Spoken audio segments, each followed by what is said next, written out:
સંગ સારો કરો. સંગ સારો કરશો એટલે આપણી બુદ્ધિ સદબુદ્ધિ બની જાય. જો સંગ કુસંગ થયો તો બુદ્ધિ નાશાત પ્રણશ્યતિ, બુદ્ધિનો નાશ થઈ જાય.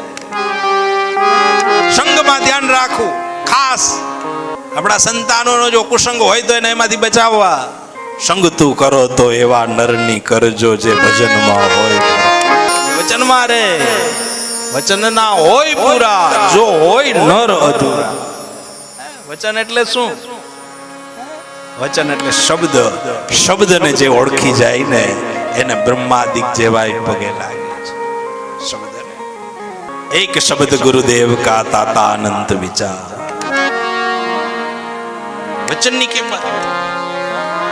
સારા પાત્રો મળી ગયા. આજે જુઓ કરદમ ઋષિ અને દેહૂતી સારા પાત્રો મળ્યા ને એટલે એને ત્યાં ભક્તિ એની મેળે આવવા લાગી. અને જ્યાં ભક્તિ આવે ને ત્યાં ભગવાનને આવવું જ પડે છે.